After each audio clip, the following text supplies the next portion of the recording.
Aqui é o Rafa, está começando mais um episódio do Banco de Cérebros e hoje eu estou aqui com o Ítalo Lord Tomic. E Olha só, aí? você deu uma ênfase legal, né, desse Lorde Tomic. Foi, Eu gosto cara, quando a porque galera é dá, um dá esse nick punch no Lorde. bem forte, assim, né, cara? É Tem que importante, né? valorizar. Tem que dar essa valorizada. Podcast Banco de Cérebros.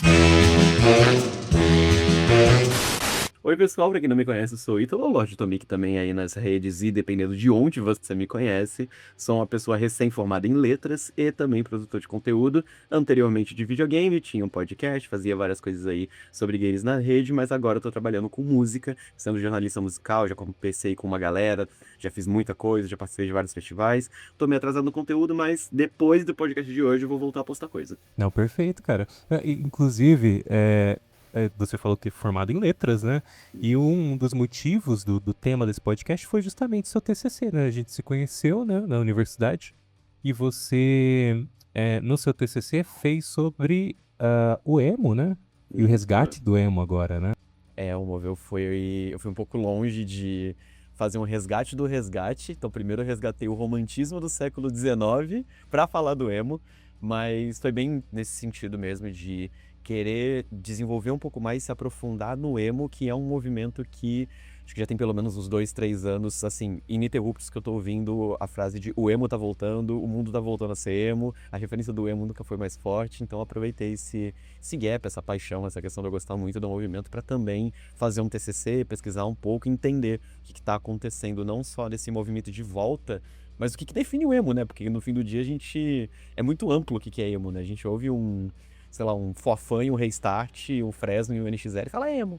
É, exato. E bandas diferentes, assim. Opostas, quase Estilos opostas. diferentes, tudo. E, não, é legal isso porque, assim, eu lembro lá atrás, faz uns 10 anos, já tinha aquela camiseta, né? Make Brazil Emo Again. Né? Sim, O sim. pessoal do emo nunca sumiu, assim, o emo nunca acabou. Ele sempre ficou meio nichado. Tipo, é engraçado a gente pensar que a gente teve, tipo, o emo como o último movimento mainstream do rock. E o que é engraçado da gente falar também, já que estamos no tema do episódio de o emo tá voltando, também é o que o rock morreu e agora o rock tá voltando, o rock tá renascendo.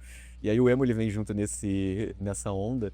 Mas é no sentido que a gente teve como último movimento mainstream mesmo, de tocar em rádio, a época de MTV, e até TV aberta passou bastante. Eu sou uma pessoa que eu não consumi tanto MTV, mas eu sou uma pessoa que, assim, Legendários e Pânico na TV era religioso de assistir. O NX0, o NX0 tava toda semana no Legendários, o pessoal do Pânico toda hora zoando o Restart. Então, realmente foi um movimento mainstream lá pro finalzinho dos anos 2000. Começou os anos 2010 e a galera deu uma abandonada e foi surgindo outras coisas, né? Trap ganhou muita força, o pessoal do hip hop foi se misturando e evoluindo.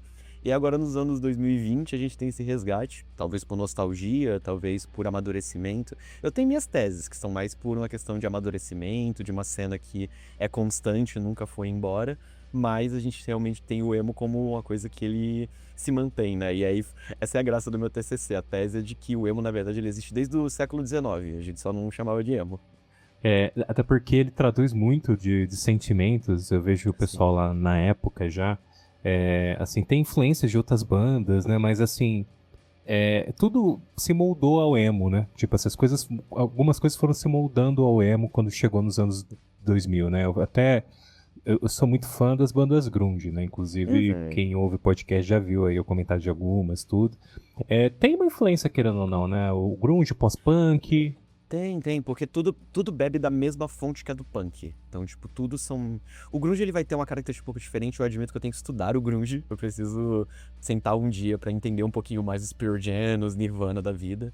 Mas quanto no que diz respeito a, tipo, cena underground, música underground, tudo vai beber do punk, né? Você começa com o punk, que é esse movimento contracultural, que vai querer fazer uma coisa muito faça você mesmo. Na minha pesquisa eu até esbarrei nisso, que era pra ser oposto ao rock progressivo. Que o rock tava ficando muito complexo. Então, os Pink Floyd da vida com 10 minutos de solo, o Smoke on the Water, Deep Purple também já tava começando a complexar demais a coisa. A galera do punk falou, isso tá elitizando o rock.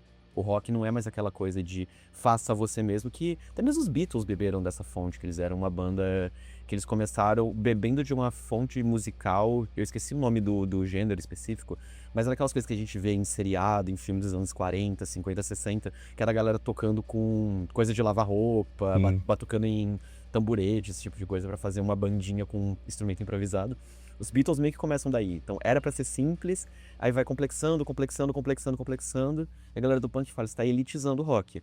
Então eles dão um passo atrás, voltam pra, tipo, guitarra suja, amplificador que, tipo assim, não precisa tocar muito bem, o amplificador se tá meio estourado, tá tudo bem, o cara tá berrando, não tá cantando, tá tudo bem também. O importante é a mensagem que tá sendo passada, a intenção ali da energia, do sentimento. O sentimento já existe desde o punk.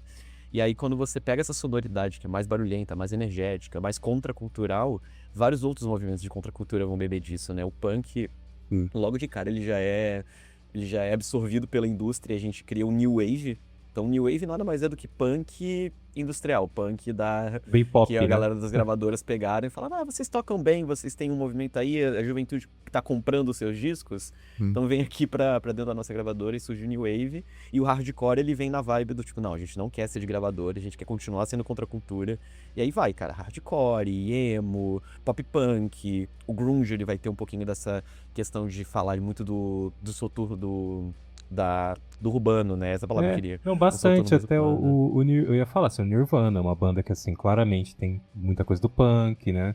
Essas bandas pegam essa coisa mesmo, assim, de você tocar, assim, até em lugares menores, né? Tipo, você pega os Beatles tocando lá no Cavern Club, pra depois, assim, as bandas punk, né? Tipo assim, aquela coisa realmente mais próxima até de quem tá ali consumindo a música. Não que, assim, você falou do rock... Rock progressivo. Rock progressivo. Não que o rock progressivo não fosse isso também, né? Mas também tava indo mais numa linha elitizada, né? E isso porque é uma linha tira de um pouco conhecimento musical, o caso do rock progressivo. Porque o rock progressivo, ele vai trabalhar muito com melodia, com uma harmonia, você tem que saber de campo melódico, você tem que saber você tem que saber o que você tá fazendo. Sim. O punk, o que a gente brinca do punk e do grunge, é que se você bota uma camisa de flanela, sabe 3 acordes, você faz uma carreira musical em cima disso. Tanto que era muito mais fácil depois. As bandas grunge surgiram várias, né? Porque você conseguia com mais facilidade do que as próprias bandas, sei lá, dos anos 80, né? Tipo, o Guns N' Roses, essas bandas assim, eram mais complexas mesmo. Né? Sim, Aí você conseguia reproduzir mais fácil. Esse é o ponto da elitização do rock progressivo, que era o argumento do punk, que você tem que ter um conhecimento musical muito amplo pra fazer rock. Sim. Que era pra ser uma coisa de mensagem, de sentimento, uma coisa realmente, tipo, começa dançante no Elvis e depois vira uma coisa mais política nos Beatles, até querendo ou não. Então, o rock ele vai tomando várias facetas, e o pessoal do punk fala que a faceta da emoção e da mensagem estava sendo perdida pela complexidade do rock progressivo. Sim. É uma galera que também, que, tipo, é uma briga que evoluiu pro cenário emo entre os roqueiros, os emos e os metaleiros. Isso é uma coisa clássica de emo, falar que não, metal é legal, é bacana, mas é muito difícil, é muito complexo. Ouvir um Angra, ouvir um Sepultura, não, é muito complexo, vamos tocar uma coisa mais simples, tipo um Blink da vida, que a gente só quer andar de skate e curtir na praia, tá ligado? Então esse movimento do complexo e do erudito contra o simples e o emocional, ele, tipo, vai acompanhando cenas musicais infinitamente. E assim, uma coisa que eu tava refletindo esses dias, eu ouvi no podcast, né? Porque a gente já bateu um papo sobre o Nerdcast, né? Que o podcast é uma grande influência, né? Ali nos anos 2000, né? O primeiro grande podcast nerd, né? E assim, na época eles falavam muito sobre os anos 80. Você vai pegar vários episódios que sobre filmes dos anos 80, cultura dos anos 80. E assim, na época, 2000, anos 80 tinha uma média de uns 20 anos. Sim. Hoje a gente está olhando muito para os anos 2000, né? O emo entra aí, mas também tem a cultura Y2K, né? Tipo, o estilo de se vestir, né? Os anos 80 nunca vão embora, é uma coisa que a gente vai até comentar depois. Mas as bandas, tipo o Linkin Park, eu fui no show, né? Teve também agora não o só Limp de Bizkit. rock, que a gente tá focando muito no rock, vai ser pop dos anos 2000, ele Muito. tem uma influência gigantesca. Então, tipo, cara, o Backstreet Boys, eles voltaram no Lollapalooza do ano passado, se eu não me engano. E assim, era uma comoção nacional de rever os Backstreet Boys. Sim. O NSYNC fez história com a recente geração por causa do Deadpool. Então a gente resgata um N-Sync no filme do Deadpool, na cena de abertura do Deadpool e Wolverine. Rebelde E também também. o hip hop, cara. A gente ultimamente fala bastante mais de Jay-Z, Eminem, 50 Cent, Sim. de uma galera que também é mais dessa geração dos anos 2000. Pois é, então, assim, a gente pode dizer que tem uma média aí de uns 20 anos pra ter um resgate, porque, querendo ou não, a geração que era criança na época, hoje é adulta e tá produzindo, né? Então acaba fazendo aí com que a gente tenha aí conteúdo influenciado direto, né? Tipo, sons novos influenciados por o que eles ouviram na infância, né? E também aquela coisa da nostalgia, assim, de um tempo que, pô, agora eu sou adulto, eu até tem uma aceitação maior, talvez, né? De, tipo, olhar pra sua infância e, tipo, um pouco saudade, né? Isso é uma coisa que o Lucas, ele brinca, o Lucas Silveira da Fresno, ele brinca muito, que antes era legal ser emo, aí depois era estranho ser emo, e hoje em dia é legal ser emo de novo. Ou é o Di Ferreiro que fala isso, ou é o Di Ferreiro ou é o Lucas Silveira, um dos dois, Sim. eles falam exatamente isso. Antes era muito legal ser emo, aí depois ficou muito cringe ser emo, vamos usar o palavreado da nova geração, Sim. e depois agora é muito maneiro ser emo de novo. Então são coisas que você vai readaptando dentro do seu coração, né? Às vezes, tipo, você fala, o Restart, ele era tosquinho, a gente achava os coloridos meio estranhos, mas nossa, que saudade dessa época em que eu tava, sei lá, no ensino médio, eu tava no colégio, eu tava falando sobre Restart com os meus amigos, era minha infância, eu via na Sim. MTV. Então, o fator nostalgia, ele é muito forte. Acho que é por isso que os anos 80, por exemplo, eles nunca somem. Porque Não. como a gente tá num período em que, tipo, a galera de, sei lá, 40, 50 anos, né, continua produzindo, a gente ainda vai ter coisas que remetem ao tempo bom que não volta mais. Então, é um Stranger Things que sai, é um Top Gun Maverick que tá lançando por aí, são vários resgates de várias franquias dos anos 80 que vão voltando o tempo todo. Então, acho que a indústria do jeito que ela é, a gente tá começando a envelhecer cada vez mais como indústria, como produção cultural, como cultura pop. Os anos 80, eles são um marco muito, muito, muito relevante pra essa galera, porque foi, querendo ou não, foi um ano de produções muito marcantes, né? A gente Sim. teve, sei lá, na comédia, coisas como Apertem os Cintos, o Piloto Sumiu e Corra que a Polícia Vem Aí. Na quesito de cultura pop, foi um ano de Ghostbusters, De Volta pro Goonies, Futuro. De Volta pro Futuro. Os anos 80, tipo assim, é meio que a pedra fundadora da cultura pop, se para pra pensar. Começa Sim. ali o quê? Anos 60 com Star Wars, mas vai ganhar uma força mesmo nos anos 80. Ali em 77, né, tipo, você tem até a criação do marketing para filmes de fantasia, né? O Star Wars, assim, George Lucas, ele aposta nisso, né, de lançar brinquedos, né, bonecos dos personagens. Na época não era algo comum, Sim. né? Esse tipo de filme não era algo comum, né? Isso a gente poderia até falar sobre no episódio de Star Wars, porque tem muita história, né, de questão de produção, né? Era uma Tem. aposta que o George Lucas Ele conseguiu uma grana, tipo assim, conseguiu a grana, foi pra uns desertos, nos países muito X, porque a diária era mais Total. barata pra conseguir fazer o que tinha que fazer. Os atores não apostavam. Isso. Ele tinha que pedir pro pessoal ficar pra poder refazer takes, tudo, porque era coisa assim de... eu tô fazendo isso daqui porque sobrou pra mim, né? O Alec Guinness, que é o ator que é o Obi-Wan, ele era um ator já conceituado, tudo, um ator inglês, né? E ele, assim, tava fazendo o Obi-Wan como quem, tipo, pô, sobrou pra mim esse papel, assim, já, E tipo... o Harrison Ford não tem aquela clássica história que ele era um cara que foi, tipo, sei lá, descarregar alguma coisa, consertar uma tomada, arrumar um chuveiro no set. Sim. Aí o George Lucas olhou pra ele e falou, tipo, mano, você tem uma cara de que poderia ser o meu Han Solo. Sim. Quer fazer um teste? Ele falou, fazendo nada aqui, foi lá, testou e só virou o Harrison Ford, que de anos 80, acho que é um dos maiores ícones, né? Porque, cara, é Star Wars, é Indiana Jones. O Harrison Ford, ele é um grande marco pra essa cultura pop dos anos 80 também. Total, e aí você vê o Star Wars sendo o pontapé ali, junto com Tubarão também, né? Tubarão. Sim. Os dois filmes são considerados os criadores do blockbuster no cinema, né? Que aí você tem a cultura pop, ela se potencializa a partir dali. Eu considero os anos 80 o período mais pop. Assim, Sim, tanto no total. cinema, na música. Você, claro, tem em outros momentos também diferentes tipos de pop, mas os anos 80 seria uma definição que acaba tendo reflexo para as próximas décadas, né? Porque anos 90 até que não tanto, mas depois, a partir anos 2010, e você tem vários remakes de filmes dos anos 80, e até hoje você citou Stranger Things, né? Mas, cara, a música, a sonoridade, sei lá, o A-ha, ele tá presente no The Weeknd, tá presente na Dua Lipa, né? Sim, então, e os anos 80 também, a gente falou bastante de cinema, mas no sentido de música a gente teve criações de ícones. Vamos lembrar que Michael Jackson é dos anos 80. Hum, Então, tipo assim, ele foi o rei dos anos 80 e o sim, Michael Jackson ele tem influência na música mundial, independente de qual seja o gênero, até os dias de hoje. Eu falei um pouquinho de trap, de hip hop. Hip hop também, ele vai começar ali, finalzinho dos anos 80, começo dos anos 90. Então, musicalmente falando, a gente tem muita influência muito forte do que viria a se tornar a identidade musical do pop, né, no geral dos anos 80. E o que eu acho muito interessante de pensar em anos 2000 é esse resgate, o que eu chamo de a nostalgia que eu não senti. Que é aquela sim. galera que quer ser cult, quer ser muito maneira, e que eu amo Scorsese, e que tal. E aí vai procurar o quê? Vinil, vai procurar as bandas dos anos 80, porque elas são mais cools e é diferente do que todo mundo ouve.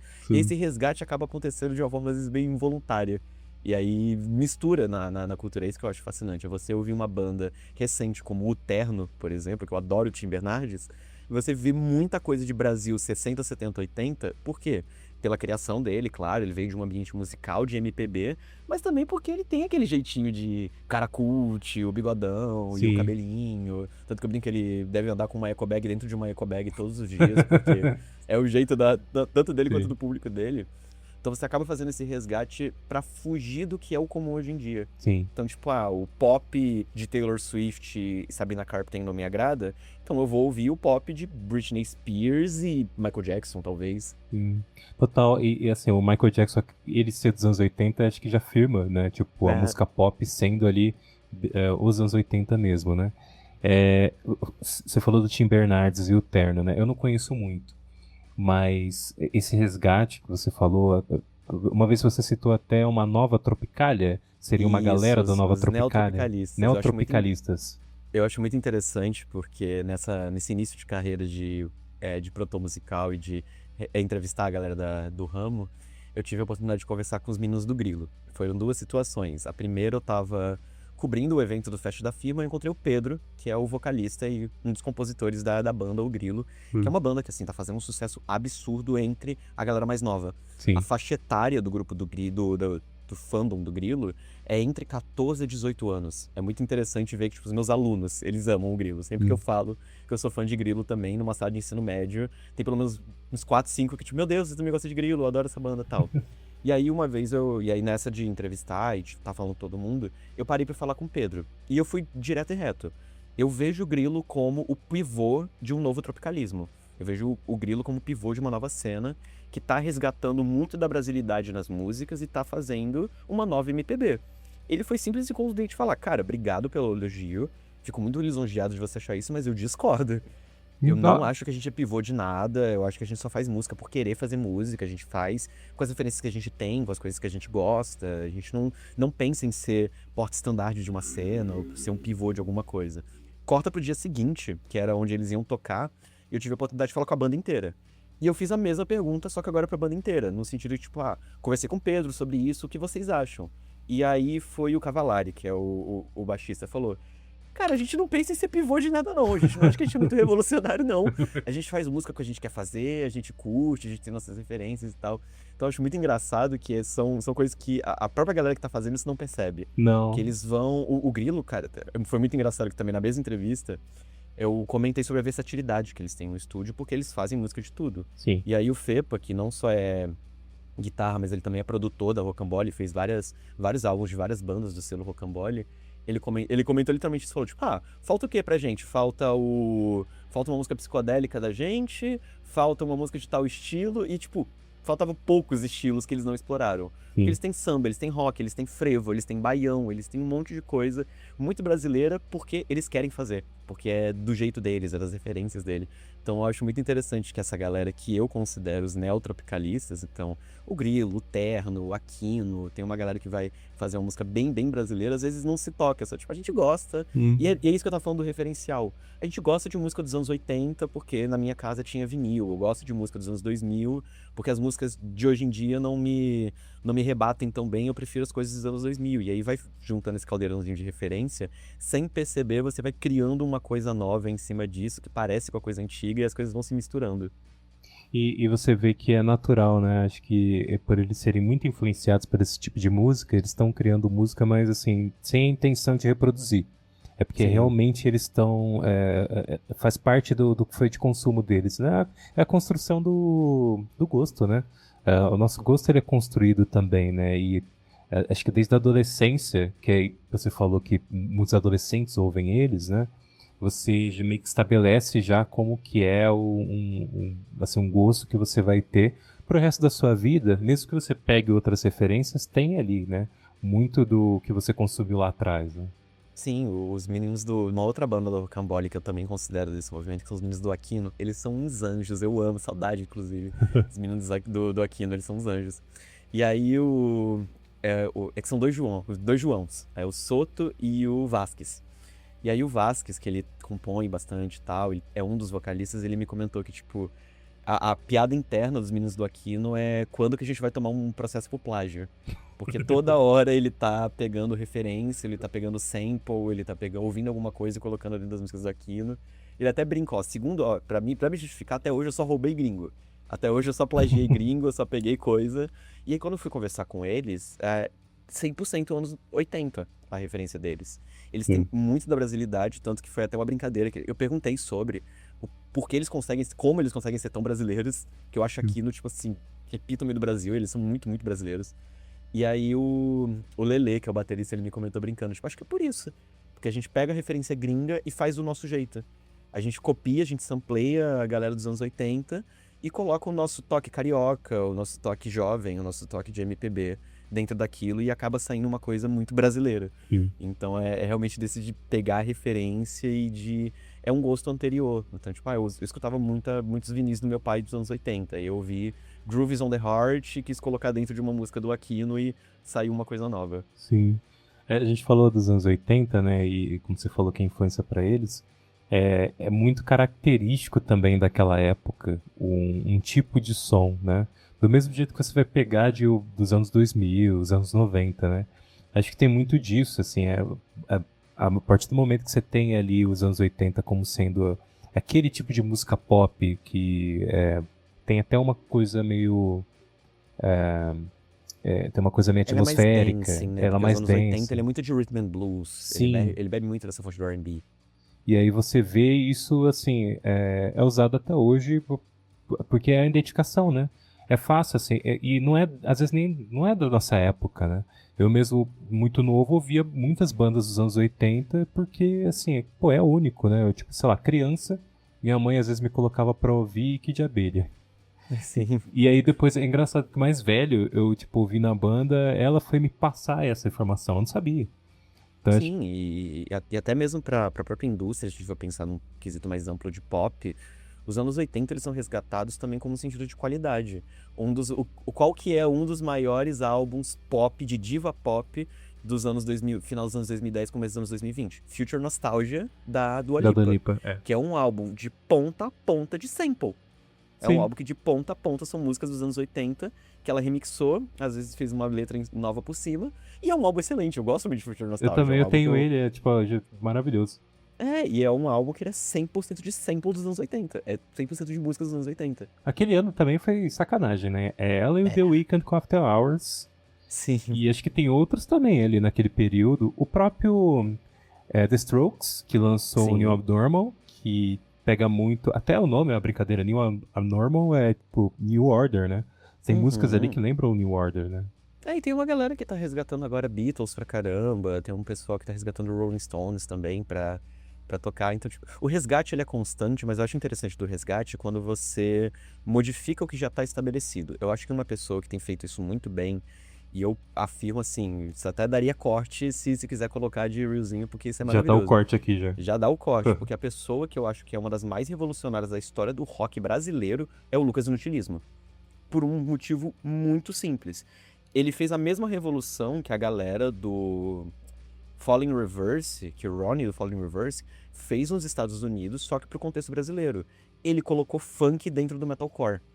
Então você vai ouvir o Humanamente, é um álbum de metalcore puro.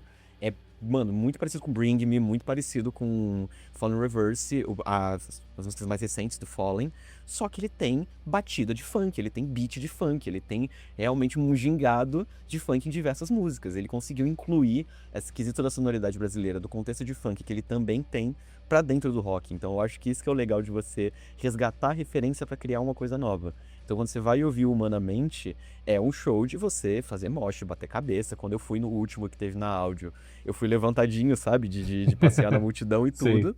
Mas com um batidão de funk, com uma bateria de funk tocando no fundo. E é igualmente genial. Cara, que legal. E eu nunca ouvi, assim, você falando agora, porque o Lucas Inutilismo a gente conhece pela internet, né? Eu conheci.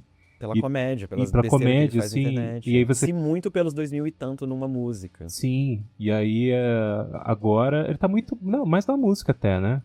Ele tá dando uma transição. O que ele fala. Nossa, ele deu uma entrevista pro Podpah que eu achei maravilhosa. É. Que ele fala que sim, ele tá focado na música, mas por um motivo de necessidade. Porque como na música ele tá começando do zero, ele precisa colocar esforço naquilo pra rodar. Ah, Só justo. que ele não quer nunca abandonar o vídeo porque ele tem muito da bobeira pra pôr pra fora. Ah, sim, né? Então ele não consegue parar de fazer, mas ele tá bem focado. Vai tocar no É. Rock in Rio agora, conseguiu palco Supernova, vai estar ele e o Super Combo, que eu tô louco, eu queria muito ter ido Que pra você ver é os pouco dois, fã, mas... né? Eu virei fã recente. Mais um corte aí, se quiser jogar. E eu morro de vontade de falar isso pro Léo. Eventualmente eu vou falar com ele, porque eu tenho um contato um pouco mais próximo com o Léo do Super Combo. Sim. Mas eu odiava o Super Combo. Eu detestei, eu passei Mas anos você já tinha ouvido odiando. alguma coisa? Tipo, ou você é só de... Qual que é o problema que eu tinha com o Super Combo? Uma amiga minha do ensino médio, acho que segundo ano, terceiro ano, me recomendou piloto automático. Eu ouvi, eu gostei. Falei, legal, piloto automático é bacana. Vou ouvir outras músicas. Aí eu fui ouvir Amianto. Essa música, ela é tosquíssima, ela é horrorosa. Eu não consigo gostar de Amianto até hoje. Até hoje E eu não... Não, eu fui em show do Super Combo recentemente, na hora de Amianto eu sentei e fiquei dando risada. Porque foi em teatro, eu sentei e fiquei dando risada da música, porque ela é tosca pra mim até hoje. Sim. E aí eu ouvi Amianto, achei péssimo. E aí eu fui tentar ver outras coisas da Super Combo, era um período acho que 2015, 2016. Foi entre Amianto e Rogério que eu conheci a banda. Sim. Ou um pouquinho depois de Rogério, alguma coisa assim. E aí eu fui tentar ver, e aí os títulos das músicas, tipo aí, Menina Lagarta, Soldadinho. E aí tava naquela época, 2016, 2017, 2015, de Tumblr e de Sim. Sad Boy e de Edit. E era um monte de Edit com Amianto e aquela, é o que eu chamo de energia Gregório Duvier, sabe? Que é aquela energia de Sim. você vê, você fala, meu Deus, é aquela galera muito diferente das outras pessoas, Aí você meu falava, Deus do céu. cara, não, Exato, não, e aí não eu é pra fiquei mim. anos detestando a banda, tipo, anos e anos e anos detestando a banda, até que eu entrevistei o Léo.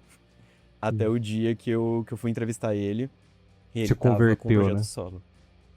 Foi nesse mesmo rolê da Rocambole que eu entrevistei o Grilo, que eu entrevistei a Aquino. Sim. Ele tava com o projeto solo dele, ele ia tocar com uma banda que eu gosto muito, que é uma banda emo, chamada Bad Love. Ele ia tocar junto com a Bad Love. E aí eu ia ter acesso, falar com o pessoal da Bad Love, falar com as bandas que iam tocar lá no dia. Falei, tá, já que eu estou sendo profissional, vamos ser profissional, vamos pelo menos ouvir o álbum do cara pra não chegar lá e, sabe, acabar desmerecendo, ser meio Não, é uma babaca. atenção, né, que você dá. Tipo, pô, já vou entrevistar o cara, eu sei que eu vou falar com ele em algum momento, então vamos ouvir. E eu amei Superávit de Desatenção, que é um álbum solo dele, do projeto do Hell Lamos. E aí, depois que eu falei que eu amei esse álbum pros meus amigos mais próximos, eu falei, tipo, ouve Bonsai, ouve Maremotos. E aí, tipo, aos poucos eu fui ouvindo Super Combo ao nível que hoje, tipo assim, eu sou extremamente fã, tô louco pra ir em mais shows. Você terminou a discografia? Terminei. Não, minto. Falta um álbum. O último, Falta o de é. 2021, que é o auto-intitulado. Sim. Falta só o auto-intitulado, porque eu tinha feito uma promessa pra mim mesmo que Amianto ia ser o último. Eu ia, por birra, por pura birra, eu ia deixar Amianto por último. Mas aí eu Sim. tive um dia meio down e falei, acho que hoje Amianto combina. Sim. Aí eu ouvi Amianto, gostei de meia dúzia de música, e falta só o auto-intitulado pra eu terminar a discografia deles. Você tá bem aproveitando mesmo, né? Tava bem aproveitando cada disco. Tipo, eu gosto de disco por vibe. Fresno eu fiz muito isso. Eu descobri e me apaixonei pela Fresno em 2024. E eu passei 2025 inteiro explorando discografia. Não foi, tipo, consumir tudo de uma vez. Tipo, sei lá, em final de 2024 eu ouvi Eu Nunca Fui Embora, porque eu tinha recém-lançado. Sim. Aí depois eu escuto Revanche, porque era as músicas que eu mais ouvia em quantidade solta. Aí depois Redenção, porque era a mesma coisa. E aí aos poucos eu ia... a cada 2 meses, a cada 3 meses eu ouvi um álbum inteiro e hoje eu ouvi a discografia inteira da Fresno, mas eu levei tipo 1 ano pra fazer isso. Sim. Cara, e até uma coisa que a gente já conversou uma vez, né? é um bom jeito de você ir se aprofundando mesmo e até entendendo a música de hoje, né? Que é você pegar essas bandas clássicas ou pegar esses artistas pop, bandas, e você ouvir, tipo, os discos inteiros, né? Você, e dar atenção pra obra, né? Porque é muito isso, assim, o disco é uma obra de arte única e, assim, dentro da discografia você tem estilos diferentes, né? Tem um disco que você vai estar pra um dia mais down, pra um dia mais animado, né? E às vezes você muda a percepção de uma banda. Teve uma que eu morri de dar risada quando isso aconteceu. Que eu gosto muito de um podcast chamado Escuta Essa, do pessoal do A&D Studios. Sim. E eles têm um episódio chamado Gênio, que eles comentam sobre o compositor do Beach Boys. Que eu esqueci o nome dele agora, me foge. É E eu fiquei o tipo, Brian Wilson. isso, Brian Wilson. Eles comentam sobre o Brian Wilson do Beach Boys. Hum. E aí eles comentam sobre o Pet Sounds, e que foi revolucionário, que o Sgt. Peppers foi uma resposta do Pet Sounds, que depois o álbum Smile deu toda uma treta, porque ele não queria lançar, porque não era tão genial quanto Sgt. Peppers. Eu falei, cara, eu nunca ouvi Beach Boys, deixa eu pegar a primeira do Pet Sounds. Aí a primeira é aquela, Would you let me nice? Eu fiquei, meu Deus! Eu conheço essa música já, cara. Eu conheço essa música, e é sério que esses caras foram tão revolucionários ao ponto dos Beatles criarem o Sgt. Peppers? E é muito os caras doido. dessa música. E pra você ver as influências, né? Eles fizeram esse disco, o Brian Wilson diz que ele foi influenciado pelo Revolver, aliás, Sim. pelo Rubber Soul, que é o primeiro disco considerado mais É o disco aí... da erva. É, o disco mais psicodélico, assim, Isso, é o dos primeiro. Beatles. E aí você vê, né, tipo, como um influenciou o outro, meio que o efeito dominó e, assim, no fim, os Beatles lançaram o Sgt. Peppers, que é loucura.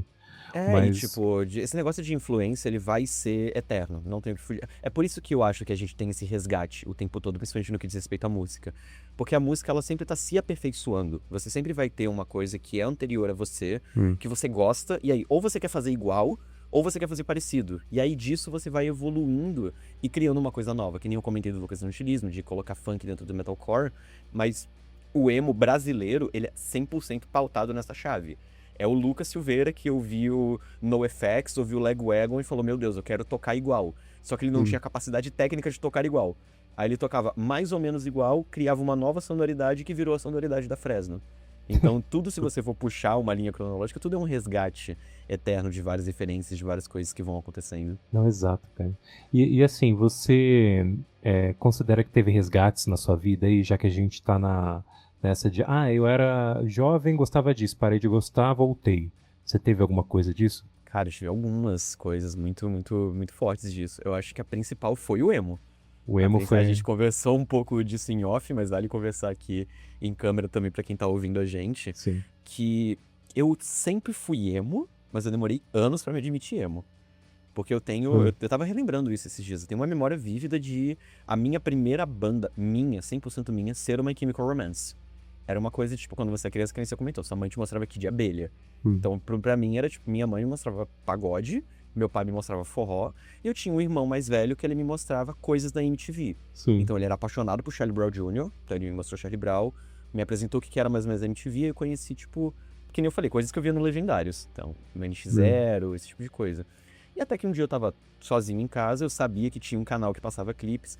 Eu não quero dizer que é uma... Inclusive, depois isso pode dar um outro episódio, mas eu tenho um negócio de antena parabólica de TV, que eu acho que eu peguei umas coisas de TV pirata, de rádio, canal paralelo, que eu peguei umas paradas, tipo assim, muito específicas, muito complexas. Uma hora a gente pode conversar sobre isso, que é Do que? interessantíssimo. Durante a TV? Você tá assistindo? Porque qual que é o rolê? Eu vou dar um soft disso. Sim. Eu nunca assisti MTV, mas tinham MTV's I Wanna Be na minha televisão. Eram canais de TV que eles passavam clipe estilo MTV, mas não era MTV. Eu não vou lembrar o nome, mas tinha umas assim, teve uma até que tretou com a própria MTV. Então, e aí isso é a primeira camada do iceberg. Porque se eu vou descendo em camadas do iceberg, já que a gente tá falando de música, essa história vale a pena. Eu passei anos na minha vida com um clipe. Esse clipe tá vívido na minha mente até hoje. Que é um clipe de um cara que ele entra num casarão vitoriano gigantesco, tipo, pique, sabe, teatro municipal, bem Sim. nesse estilo de arquitetura. Ele entra e tem uma moça lá. Essa moça é uma psicopata. O clipe inteiro é ele fugindo da moça, tipo, foi ela tentando matar ele. E é papo de, tipo, cena de machado na porta, pique iluminado, um monte de correria, não sei o que lá. E o clipe termina com ela caindo da sacada de uma escada. Ela morre, né, tipo, no chão do negócio. A câmera vai dando um dolly out. E aí ela manda um beijinho pra acabar o clipe. Esse é o clipe. Sabe qual que é a música que acompanhava esse clipe?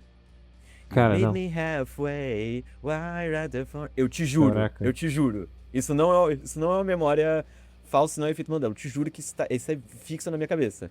E Mas, aí eu fico, Pera, como? não é. Não é do Black Eyed Peas. É a música do Black Eyed Peas, mas não é o clipe do Black Eyed Peas. Não Era é. um outro clipe. Quando eu falo, desculpa. Não, quer dizer que é isso. É a música do Black Eyed Peas. É Meet Me Halfway do Black Eyed Peas. Sim. Só que o clipe é dessa moça. Não é o clipe de Meet Me Halfway. Mas eles Isso passava na minha misturavam? TV. Isso passava na minha TV. Será que você não pegou 2 transmissões cruzadas, não?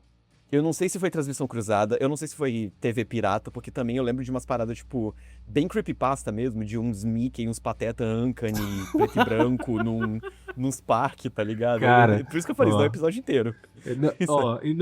Não teria como ser 2 transmissões, senão ia ser muito, tipo assim, os 2 canais estavam, um tava exibindo Black Eyed Peas e o outro tava exibindo, sei lá, tipo, Não, e era clipe da constante, Pink. por isso que eu acho que não era transmissão cruzada, porque era constante. Eu lembro de, tipo, vários dias ver esse mesmo clipe com essa mesma música. E você lembra o nome do canal? Não, é esse o ponto.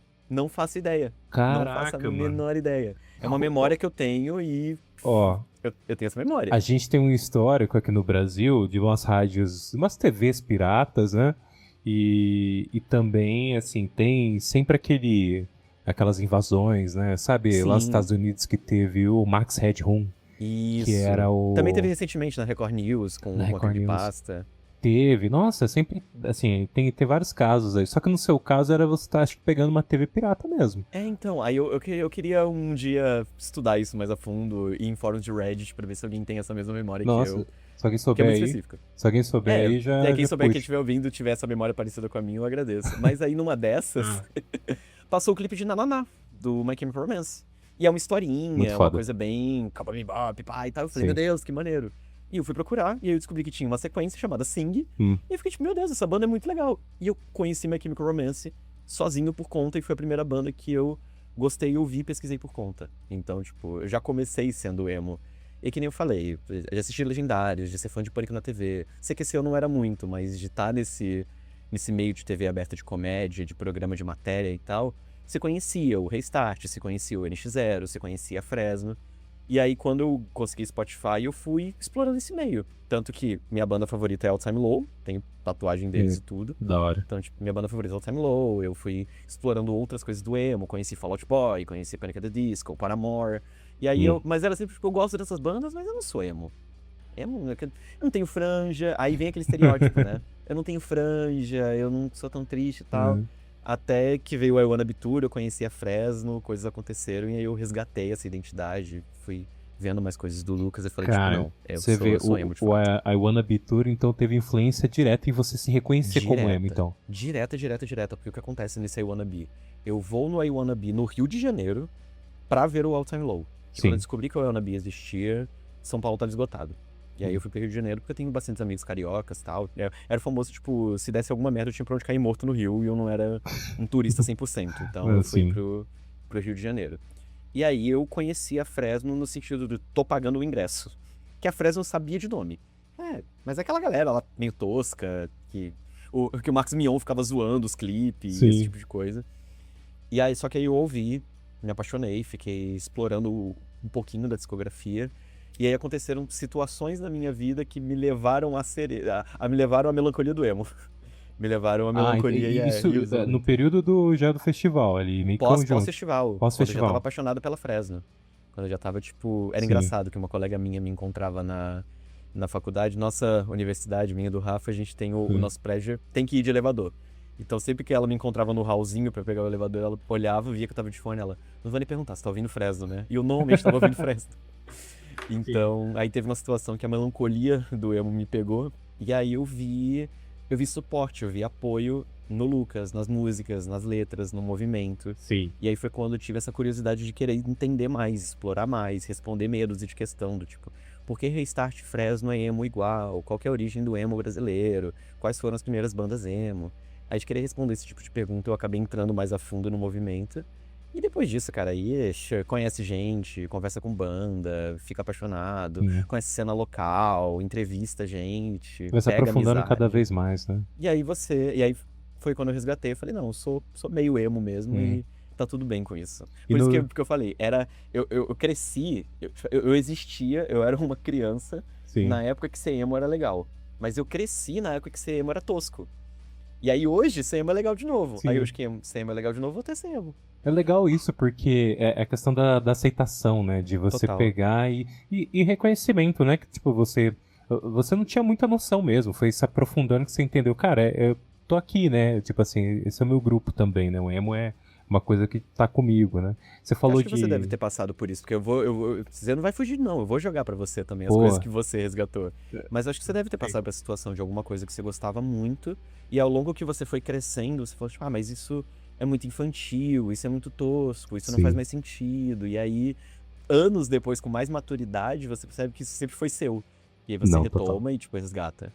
Uma das coisas primeiro, podcast, né, essa nerdice, né, teve uma época que eu também fiquei, principalmente com o boom, assim, da cultura nerd, né, meio que foi, eu tinha noção disso, sempre gostei dessas coisas, mas eu fui passar a reconhecer mais na fase adulta, né, porque era tido como freak, tipo assim, principalmente a cultura nerd era muito mal Era coisa de estigmatizada. esquisito. Era coisa de esquisito, né? Aí na escola você vai trocar ideia sobre... Se você não encontra uma pessoa também que é nerd, que é o que curte coisas semelhantes, você acaba Se isolando mesmo. se isolando. Você acaba não conseguindo se expressar e aí, assim, entra na sua cabeça, você cria uma ideia de que, cara, isso daqui não é pra mim. Mas no fim, assim, uma coisa que eu espero que todo mundo possa ter é em algum momento chegar à conclusão de que não, isso daqui é pra mim sim. A aceitação é uma coisa muito importante, né? E aí, assim, coisas específicas, né? A luta livre. Eu sempre gostei Legal. muito de luta livre quando era Essa é criança. maneiríssimo. E que me apresentou também, curiosamente, muitas bandas. Você falou de Nananá, eu conheci essa música porque ela era tema de um pay-per-view da WWE. Olha, eu não fazia ideia que o My Chemical Romance tinha invadido a WWE já. Cara, invadiu, assim. E era talvez outros shows tivessem temas também, né? Porque antigamente, até hoje tem, Eu né? chuto alto que Green Day, Offspring devia Green Day ser foi figura tema carimbada. durante anos do SmackDown, que é um programa Então. da WWE, né? Know Your Enemy, acho que era. É uma boa música, eu adoro ela. E foi durante muito tempo o tema. Então, assim, teve muitas coisas que eu fui depois resgatando. Mas eu queria até comentar, cara, sobre ter visto emo na MTV. Porque na época da MTV, ali 2008, 2009, eu tinha média de 12 a 13 anos, assim. Tava indo realmente pra fase da adolescência. E eu lembro muito, assim, até das zoeiras que se tinha, né? Porque na época era muito comum já zoar o emo. O Marcos Mion tava lá também, né? Então ele já fazia isso daí já e ele levou pro Legendários. Mas era uma coisa que ele fazia muito no Descarga MTV. Sim, sim. E assim, os outros programas também tinham esse costume de zoar. Piores, o Disque MTV tinha bastante disso sim, também. mas ao mesmo tempo, assim, claro, a emissora, ela abraçava muito, né? Tanto que, pô, você consegue achar, acho que no YouTube aí, talvez, a participação do NX0 no primeiro acesso à MTV, né? Que foi a Você versão vai ter 2009. o emo da MTV, ele vai ser tanto uma questão de abraçar a cultura underground jovem da época, Sim. quanto às vezes até mesmo uma questão de comodidade. O Lucas, ele conta isso com tranquilidade, porque a Fresno é uma banda de Porto Alegre. Então, quando eles vieram pra São Paulo, Sim. eles pensaram, onde a gente vai morar? Perto da MTV. Então eles tinham a Fresno House, a primeira Fresno House, era na Pompeia pra ficar perto da MTV. E ele comentava que era uma coisa do tipo, a MTV tá precisando fazer uma matéria X e não tem banda pra chamar. Os meninos da Fresno estão aqui na rua do lado, chama eles. Vai ter uma edição do Rock Go e que não sei o que, chama os meninos da Fresno, eles estão aqui do lado. Mas vai ter um acesso novo que precisa de alguém, chama os meninos da Fresno, eles estão aqui do lado. Estratégico, né, cara? Então, era muito de chamar, a galera era muito participativa. Então, Sim. o Rock Go, ele foi dominado, claro, pelo Supla, que é o maior artilheiro da história do Rock Go. Jogava pelo muito. Pelo pessoal do CPM também, mas, cara, de Ferreiro jogou pelo Rock Go também, o pessoal da Fresno jogou no Rock Go, tinha Sim. muita. O pessoal do Reitinho jogou no Rock Go também, então Nossa. a MTV abraçava muito essas bandas dessa época do emo. O Di tem a briga clássica dele com o Jimmy do Matanza, né? Sim, Eu acho que os momentos mais antológicos do Rock Go, né? E você tem, assim, na época, né, também aquela transição, né? Tipo, a gente pode chamar de transição, eu não sei, você que é especialista me diga. Mas tem ali o período ali dos coloridos, né? Que eu Sim. lembro de pegar na MTV Assim, Total, primeiro acho que total. foi no Di, o Di que gritou emo é o caralho, acho que não foi no VMB, Uhum, porque e tinha isso, a galera. É engraçado, porque o emo, nesse começo, ele tem duas vertentes. A galera que abraçou porque resolvia, e a galera que não gostava porque limitava isso. E tudo isso é culpa do Fantástico. Já que você me apontou como eles faziam especialista. matérias, assim, tinha bastante coisa do... Porque qual que foi o problema? O emo, ele começa no Brasil com a galera achando que tava fazendo hardcore. Hum, Basicamente. Se a gente for puxar a história do punk no Brasil, a gente nunca teve punk de verdade. Punk ramoneiro, hum, punk Sex Pistols. sim, A gente começou já do hardcore. sim. A gente já começou um punk Bad Religion, que era a galera que já tocava rápido, já tocava um pouco mais acelerado. Então, da mesma forma, a galera que tava fazendo hardcore no Brasil, achando que era hardcore da gringa, na verdade eles já estavam bebendo do emo. Da mesma forma que a galera que tava fazendo punk no Brasil já tava bebendo do hardcore lá fora. Sim. Teve esse descompasso entre as Caraca. cenas. E aí, no caso do emo, o Lucas ele fala bastante isso. Por que que a galera abraçou o emocore? Porque resolvia. Porque eles não eram rápidos e políticos o suficiente pra ser hardcore, mas eles também não eram porra louca e aquela coisa toda pra ser punk. Eles estavam num meio ali meio estranho. Então eles Sim. eram emocore. Eles tinham o quesito de tons, de melodia, das letras e tudo, que o emocore resolvia. Só que isso virou um rótulo de essas bandas são emocore. Elas começaram a fazer muito sucesso no meio underground. Então a segunda geração do emo, que é a geração da Fresno, a gente vai ter Fresno, Emo Ponto, uma rebarbinha finalzinho ali de CPM 22, que CPM Sim. a gente não atribui como emo, mas pô, o Koala do Reitin escreveu alguns dos maiores sucessos do CPM 22, tipo Um Minuto pro Fim do Mundo. Sim. E o Reitin é uma banda de primeira geração do emo, tipo assim, 100%. Então o CPM ele tem um quesinho emo ali. Então essa galera vai abraçar o emocore porque resolve, a gente é emo porque é o tipo de música que a gente faz. E a galera que vem fazendo rock também influenciado nisso, também nessa cena underground, que aí já vai uma pós-Glória também, né? Porque o Glória também é da segunda geração. Aí vem a Sim. galera do NX0, Drive, For Fun vem um pouquinho depois também nessa vibe. Que é a gente pega o que tá fazendo sucesso no underground, que é a nossa realidade, é o ciclo que a gente toca, é os lugares que... É a galera que a gente tá trocando figurinha, mas a gente não é emo porque o Fantástico fez uma matéria falando, esses são os emos, essa é a nova cara, moda da juventude. você Aí era desbloqueou uma memória da minha cabeça, é verdade. que é a matéria da Galeria do Rock. Você vai Sim. lembrar dessa, já que desbloqueou. Sim. É a matéria da Galeria do Rock, que mostrava a galera de franja e que não sei o quê. E aí já era um finalzinho de terceira geração, começo de quarta, que é quando vem os coloridos. Sim. E aí quando vem os coloridos, caralho, é tudo. Porque aí é o Pelanza S2, é um Sim. puta falta de sacanagem. Eu vou te xingar muito emo, no né? Twitter. Que era tipo também o negocinho assim, né? Que o O pessoal. Chorão, ele era muito, muito contundente em falar que, tipo, rock só usa preto e tal. Sim. Começou essa... E é uma discussão que eu acho ela bem mais densa, na verdade, que a galera começa a fazer esse movimento todo, pelo estereótipo, sim, do Fantástico, então, É. nossa, emo é essa galera esquisita e tal, mas também muito por uma questão de homofobia. Muito. É aquilo do tipo, a galera tá usando maquiagem, é o pessoal colorido, o pessoal que faz chapinha no cabelo, isso não é rock de verdade. Por que isso não é rock de verdade?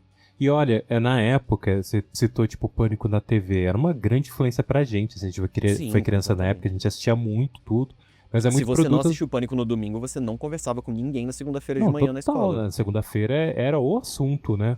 E, tipo Uhum. assim, tornava. Querendo ou não, é tipo assim, é fruto da sua época, mas era, cara, muito divertido, tinha muitas coisas legais pensando na TV. Aquela coisa da mudança, né? Tipo de. Foi um descontrole que durou mais anos, né? Porque É. o Neon tentou fazer isso na Band, deu mega errado Exato. e aí depois voltou. Não, e é total influenciado, né? Porque o pessoal do Descontrole é o pessoal que tá na produção também Sim, é o mesmo Corvo do diretor, Descontrole né? é o Vesgo, que Sim. depois foi fazer História do Pânico e tal. Você tem isso, mas na época tinha muitas, cara, piada homofóbica, era o que mais tinha. O Mion, dentro da MTV, no Descarga, ele faz uma... era o Pérola, né? Que era o piores clipes do mundo dentro do Descarga. E aí ele faz dos Irmãos Nelson, como ele chama. E ele... cara, é só piada homofóbica. Hoje Tinha me muito disso. apareceu um do Cacete Planeta, que era o do Motivos pra Chamar Gaúcho de Boiola, e ele termina a sketch falando do tipo, motivos pra chamar o baiano de preguiçoso. Tipo, esse era o humor da época. Não, total. E assim, era estereótipo puro, né? Que o pessoal fazia. E aí caiu sobre o emo, né? Porque foi estereotipado. Então, tipo, você tem um novo estereótipo pra cair em cima. E é por isso que uma galera, tipo, de Ferreiro, eles não se assumiam emo, porque eles não queriam ter essa imagem estereotipada atreladas a eles. Sim. O de Ferreiro, é muito engraçado pensar que o de Ferreiro, até hoje, ele não se assume emo. O Lucas, Sim. ele abraça isso e ele é, tipo, emo never dies e Sim. tudo. O Di é tipo, a gente tava na cena emo, mas a gente não era bem emo. Não, hoje eu não me considero emo, mas eu achei isso maravilhoso. Acho que foi no Podpah que eu vi isso, ou no Flow. Que ele comenta exatamente assim, que é tipo, não, cara, eu não me considero emo, não. A gente fazia rock, eles fizeram uma banda de rock. Pô, cara, mas você ouvia, tipo, My Chemical Romance, Fall Out Boy, Simple Plan... Pô, adorava essas bandas. Pô, tipo, cara... E você vê, o Di, inclusive eu fui num show do Jerry Cantrell, que é do... Peraí. Baixou o Michel Temer aqui. Eu fui pastilha, no... da pastilha. Pastilha. Deixa eu pedir uma pastilha. Já estão encomendados. Eu fui no show do Jerry Cantrell, que é guitarrista da Alice in Chains, de Ferreira tava lá, inclusive, né? E o Di, assim, o NX0 acho que da época era a banda que eu mais gostava. Mas Também. eu, assim, sempre quando lembro, assim, que o pessoal meio que renega o emo, cara, o grunge também tem isso, mas é porque ali no caso das bandas de Seattle, ninguém pensou em vamos criar esse movimento que a mídia pegou e rotulou. Assim, a grande maioria dos movimentos funciona assim, né? Tem uma lenda que foi, acho que o guitarrista do Bad Religion que deu o nome emo.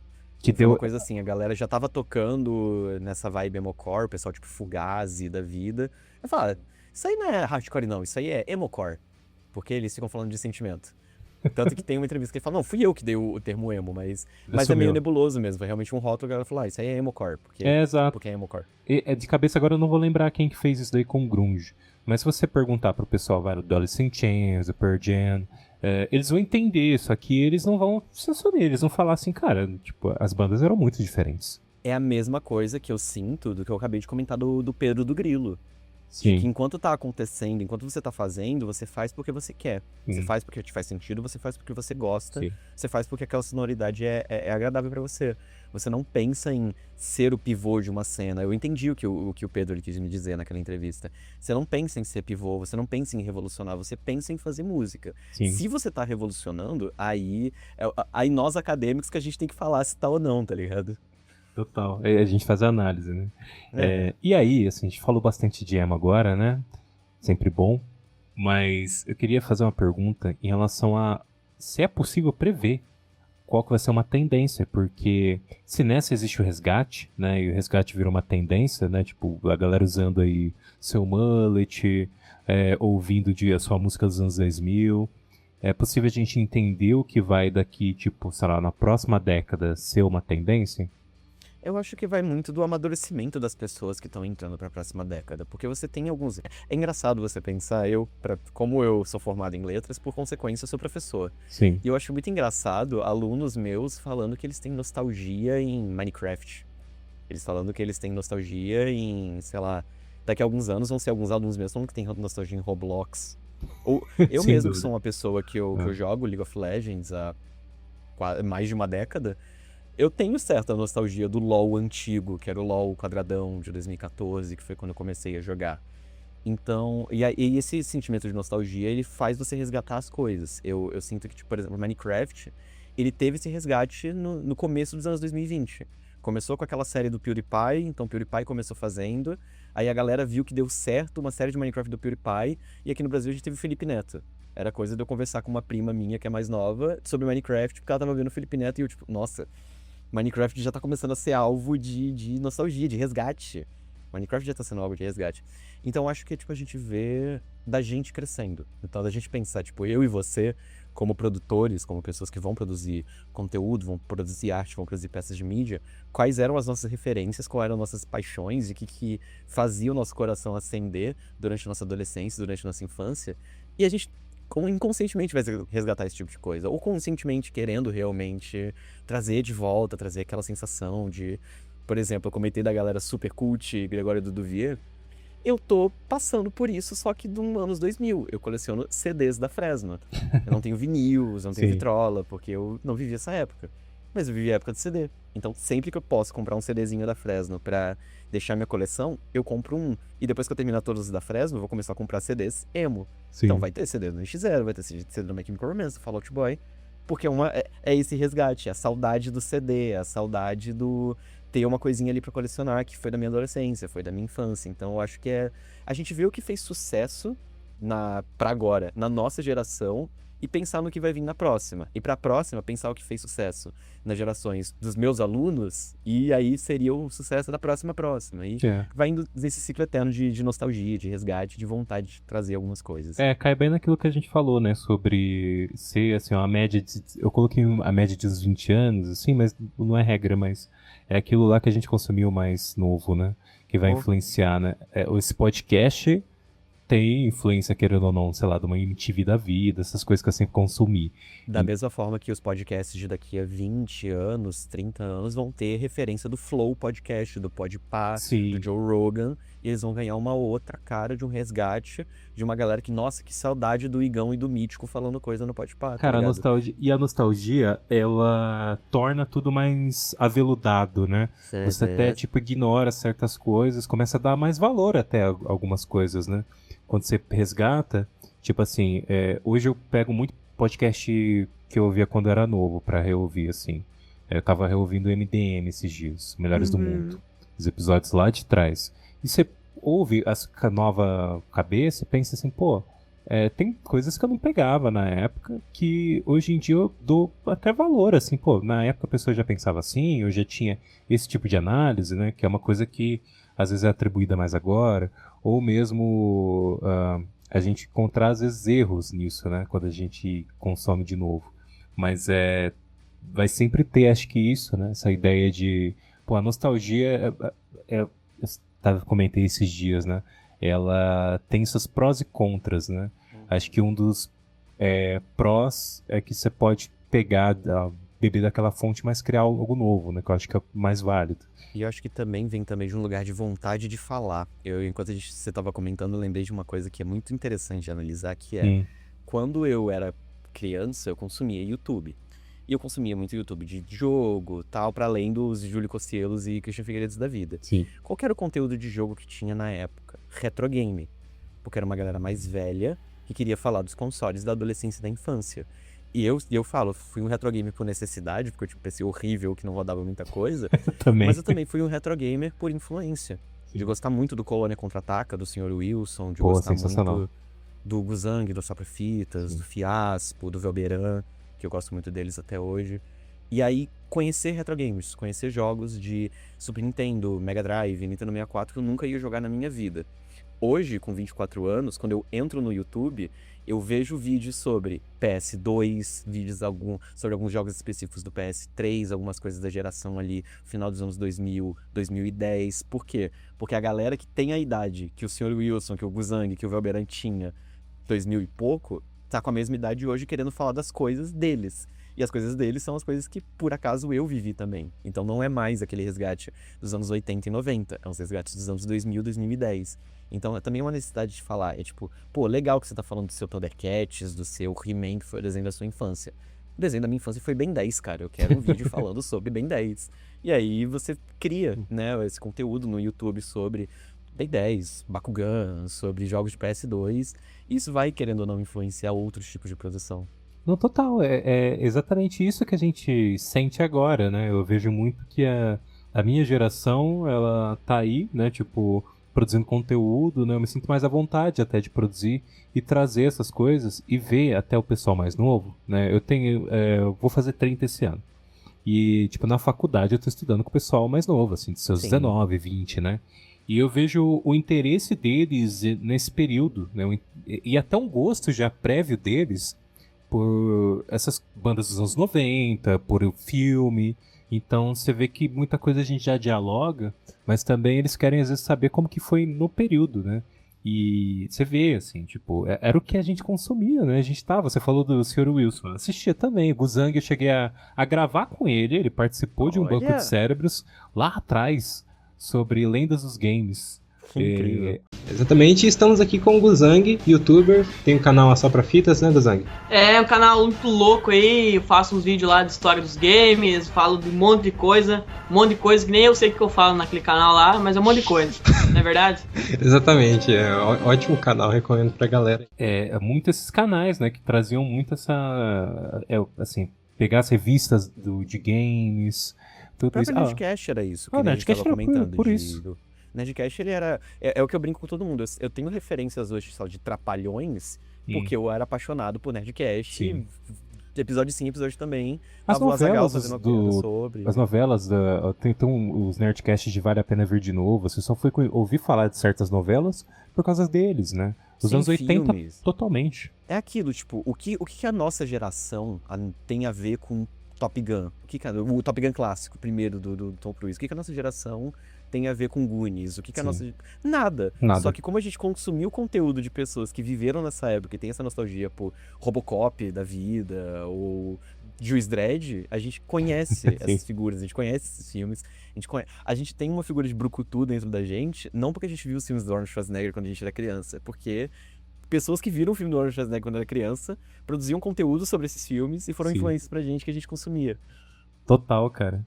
E, aliás, puxando o Nerdcast, né, eu lembro que na época, 2011, eles reclamavam muito sobre a falta de criatividade de Hollywood.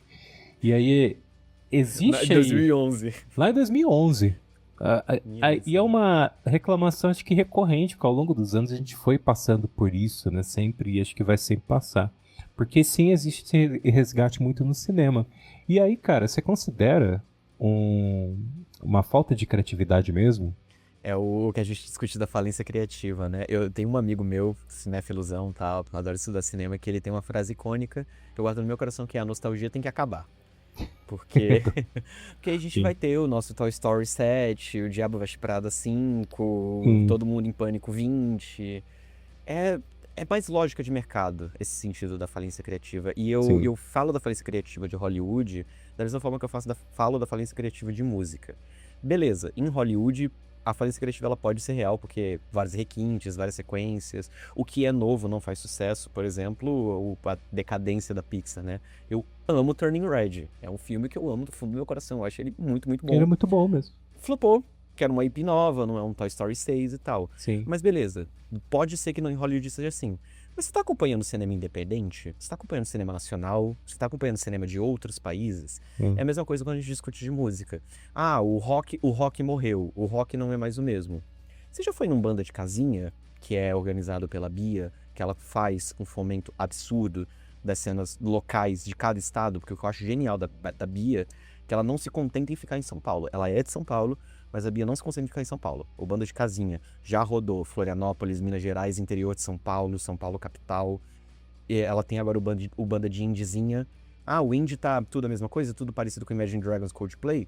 Já foi no Banda de Indizinha pra conhecer as bandas que estão acontecendo agora? Que inclusive você que é de São Paulo, você tem que apoiar as cenas locais e participar mais, e tem uma oportunidade maravilhosa em agosto, que é o Spin. O Spin vai ser um festival, não só um festival, são vários pequenos festivais, várias pequenas festas em diversas casas alternativas aqui de São Paulo para fomentar a cena local. Então a gente vai ter shows um pouco maiores, tipo no Cine Joia, com a Bad Love e a Menores Atos, que são duas bandas emo que vem ganhando bastante expressividade na cena. A Menores Atos, por ser uma banda muito boa, que ganhou muita força, e a Bad Love por ser uma banda formada, é o Megazord do emo. Que você tem o baixista do Glória, o guitarrista do NX0, o vocalista do Cefa, o baterista do Matuê. Super então, tipo, grupo assim, aí. Meu, Bad Love é maravilhoso. Então você vai ter shows, que nem o da Bad Love no Cine Joia, mas você vai ter, por exemplo, palestras gratuitas na Casa Rocambole, que fica lá no Beco do Batman, sobre cena independente, produção musical, como é tocar um estúdio independente. O Léo do Super Combo vai dar uma palestra sobre como é viver de música independente. Legal, porque cara. por mais que o Super Combo seja gigantesca, a gente esquece que eles são independentes. A Super Combo não tá no guarda-chuva de uma grande gravadora, não tem milhões e milhões de grana pra gastar. Não, eles são uma banda independente também. Então vai ter os donos da Rocambole falando sobre como é tocar o selo, como é fomentar a cena local. A gente vai ter casas icônicas de São Paulo, como Porta Maldita, tendo outros shows de outras bandas aqui de São Paulo. Então, o rock morreu. Vai ter um festival inteiro durante o mês de agosto, com diversas bandas de rock tocando. Então, tipo, esse quesito da falência criativa é o mercado ele faliu criativamente porque ele precisa dar dinheiro. Ele não se importa com a criatividade, ele se importa com o lucro. Mas se a gente for olhar em cenas locais e a arte sendo produzida como arte, como vontade, como ideia, como forma de expressão, aí, cara, você vai achar milhões de outras coisas extremamente criativas, saca? Pois é, e a gente às vezes até tem coisas novas, mas as pessoas estranham, né? Porque eles estão acostumados sempre com o mesmo modelo, né? É uma das coisas, né? Depois eu vou fazer o cortezinho aí da divulgação do festival e vou colar também. É isso. Colhe na Rocambole que eu vou estar lá e eu vou tentar ir no Cine Joia, tanto pra cobrir quanto pra curtir, e em outras bandas que eu gosto também, ao longo do festival em agosto. Uma coisa que a gente não comentou, mas é bem importante, né? Uma das principais redes sociais que a gente tem agora é o TikTok, inclusive você está me vendo nele também. E a gente tem várias músicas que voltaram com o TikTok, né? O Fleetwood Mac, a música Dreams, do Rumors. Descasso. As pessoas conheceram a música, né, através dele. Não só músicas que voltam, mas movimentos que eu acho muito engraçados, né? Que a gente acabou de falar do Rock Não Morreu e eu dei toda a divulgação do Spin, mas Sim. todo mundo fala que o rock voltou graças a Maneskin. Begging no TikTok fez o rock voltar e que Maneskin é incrível e que não sei o quê. Então, de fato, eu lembro de Love Grows também, é uma outra música bem antigaça que voltou. Agora tá tendo Chicago do Michael Jackson por causa dos passarinhos que ficam dançando Chicago. É maravilhoso. A galera que conhece o passarinho de Chicago manja. Então, tem muita música que volta por culpa do TikTok. Pois é, né, cara? E, assim, também tem os filmes, né? Que aí a gente fala de resgate, que aí a indústria, ela, pra poder manter a imagem viva, tipo, do Michael Jackson, por exemplo, traz o filme, né? E aí fui visitar meu irmão esses dias, ouvindo muito Michael Jackson, né? A gente vai ter dos Beatles agora também, né? Sim. Que aí vai apresentar A gente já teve muita, né? Foi Queen, Elton John, Bob Dylan, Michael Jackson, vai ter dos Beatles, músicas nunca... A cinebiografia, ela é muito, muito tranquila, ao ponto de que a gente tem a cinebiografia do Tim Maia, que não é de toda ruim. Eu acho ela ok, eu acho ela legalzinha. Cara, não vi ela. Ela é ok. Ok. Dá umas tropeçadas, tem alguns momentos que são meio esquisitos, mas a cinebiografia do Tim Maia é legalzinha. Porque é aquilo que a gente comenta, né? É muito fácil contar um storytelling de uma banda que ganhou sucesso, né? Sim. O próprio Tim Maia, tipo, ele era um cara que tava na Tijuca, e aí ele era vizinho do Roberto Carlos, do Erasmo, do Benjó, só que aí ele nunca fez sucesso direito, foi menosprezado pelo Roberto Carlos, e aí do nada ele faz sucesso, acende, ele é um maluco e fala coisa nada com nada, entra na cultura racional e depois volta a fazer música normal de soul, rhythm and blues de novo, tipo... É fácil você contar uma trajetória de uma banda, porque são histórias palatáveis de serem contadas. Então tem esse resgate bem tranquilo com a cinebiografia. E é isso, cara. A gente passou aí... A gente tá com 1 hora de duração do episódio. E eu tenho uma pergunta. Qual que é a desses resgates, assim... artistas novos, né? Que resgatam coisas. Qual que é o seu favorito, né? E qual também franquia, filme, dentro do cinema, um resgate que você gosta muito? Vou fazer uma listinha aqui mais pautada e o mini review pocket pra você que é do TikTok, agora que a gente acabou de falar, um review pocket das coisas que eu acho interessante que estão voltando. Música, ouçam o selo Rocambole no geral. Eu ia falar das bandas, mas ouçam o selo Rocambole no geral, especificamente as bandas Grilo e Aquino. Eles são meninos geniais, uma galera nova que tá fazendo uma MPB misturada com influências mais recentes. Eles têm muito de brasilidade dentro deles, então se for recomendar bandas que trazem resgate de alguma coisa, Grilo e Aquino, que trazem um resgate fortíssimo da MPB, e também o próprio projeto do Lucas Inutilismo, né, Humanamente o Abatido Porém Não Derrotado, se não me falha a memória, o nome do EP dele, que faz esse resgate do funk pra dentro do metalcore e cria uma coisa nova maravilhosa. De cinema, cara, o que eu gosto bastante é dessa retomada da tosquice. Eu amo o tosco como identidade visual, e agora a gente tem filmes que abraçam o ser tosco. Então a gente tem o Superman do James Gunn, que não tem medo de ser colorido, de ser exagerado, não tem que explicar tudo, não tem que ser soturno, não tem que ser aquela coisa Zack Snyder. A gente tem o He-Man, que é um cara de sunguinha que vai gritar pelos poderes de Grayskull e tá tudo bem. O filme do Street Fighter novo que tá vindo aí com visual completamente parecido com o dos jogos. Então acho que uma coisa que o cinema tá retomando, que eu tô amando do fundo do coração, que os anos 80 tinha muito disso, Sim. é da tosquice como identidade visual. Aquela Então, eu coisa gosto muito brega desse- mesmo, aquele colorido, Isso, assim, breguice. sabe? Eu amo tosco. Sim. O tosco de propósito. Eu adoro tosco de propósito. Não, total. Eu tô contigo nessa. Um dos resgates. Eu fui ver, você falou de Street Fighter, né? Mortal Kombat 2. Filme Sim. muito divertido, cara. E tem Porque não toda... tem que se levar a sério. É, exato. Ele se assumiu como, não, vamos fazer um filme de... Vamos entregar o que as pessoas querem, né? Porque o primeiro é bem Exato. chato. E- Eu falei do... Se for recomendar o Superman do James Gunn, pra mim, ele é um dos melhores filmes de herói que eu vi nos últimos... Acho que desde Endgame, talvez. Acho que eu posso arriscar. E, Fala que ó, desde apostando Endgame- alto, hein?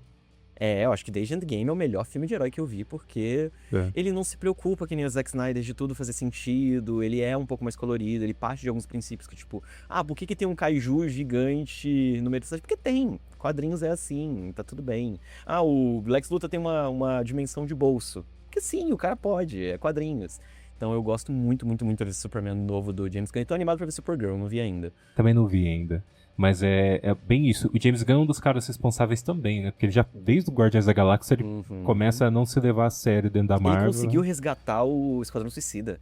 Ele conseguiu Que é maravilhoso. consertar o Esquadrão Suicida, Que cara. eu amo aquele filme. É muito bom. É muito legal. E aí é um cara que traz muito também do cinema trash, né? Aquela coisa tosca. Você vê muito dentro do Esquadrão Suicida, né? Enfim, você tem muito disso hoje em dia. É legal essa liberdade que as pessoas estão dando agora pro brega, cara. O cinema é isso, fantasia também. Porque o brega, ele também é... O brega, ele é divertido no sentido que você consegue dar risada daquilo. Nem tudo precisa ser levado extremamente a sério. Nem tudo precisa ser... Tipo, é legal ter o Dark Knight do Nolan. É muito legal ter o Dark Knight do Nolan. Mas nem tudo precisa ser o Dark Knight do Nolan. cara. Ele só quer sentar e ver um cara super poderoso saindo no soco com careca, tá ligado? Pô, eu adorava o Dark Knight, mas aquela fase, tipo, Homem-Aranha, tipo, Quarteto Fantástico, anos 2010, que sempre foi indo ali pra, tipo, vamos trazer aquela coisa bem Begins, né? E aí tem que ser colocado na realidade. O MCU sofreu disso com o Age of Ultron, que era pra ser uma coisa mega séria, mas aí colocaram Fórmula Marvel no meio, aí só ficou meio esquisito. Sim. Tem isso. Cara, a gente vai falar mais disso. Vamos depois gravar outro episódio aí. A gente pode falar sobre Tô aqui pra adaptação isso. de quadrinhos, tudo, né? Essas nerdices Tô que a gente super aqui gosta. pra isso. Show. E, só comentando, né? Eu falei sobre esses resgates e tal, né? Eu citei coisas que eu gosto aí do cinema, né? O The Weeknd eu citei, Dua Lipa também. Sim. Eu sempre falo aqui, né? Nos podcasts de música, eu sempre trago esses artistas também. Né, tem vídeos aí no @Banco de Cérebros dentro do Instagram e do TikTok. Então aproveite para seguir. E Lorde Tamik, muito obrigado, cara. Eu que agradeço, Rafa. Foi um prazerzaço, um baita papo divertido. Em breve você volta, tá? E Voltarei. quer fazer uma divulgação de alguma coisa, cara? Bom, acho que no máximo seguir nas redes sociais, o Instagram é o que eu vou tentar voltar a movimentar. Tem algumas entrevistas ali, principalmente com o pessoal da Rocambole, se você quiser ouvir um pouco do pessoal do Grilo falando, o pessoal daqui no comentando e também Léo, Bad Love e afins que eu tive o prazer de entrevistar. E se tudo der certo, logo depois do lançamento desse episódio, eu vou tirar alguns outros conteúdos que estão guardados aqui no meu HD, pegando poeira. Porque, enfim, estou formado, enfim, eu tenho tempo, então eu posso editar as coisas. Então, @LojaTomic no Instagram pra ver o que eu tô fazendo. O TikTok também, se eu não me engano, é @LojaTomic. Que, enfim, o TikTok é milhões de coisas, então eu acabo esquecendo. Valeu, Ítalo. É nóis. Se inscreva no canal, ative o sininho para as notificações. Tem o canal tanto aqui do podcast quanto o canal de cortes. Tá? O bancodecerebros.com.br é onde você vai ver todo o conteúdo dos podcasts que eu também edito, né? Que eu cheguei a produzir. Também lá se encontra este podcast, né? E não se esqueça de seguir, né? O Instagram e o TikTok, @Banco de Cérebros. Até mais! Podcast Banco de Cérebros.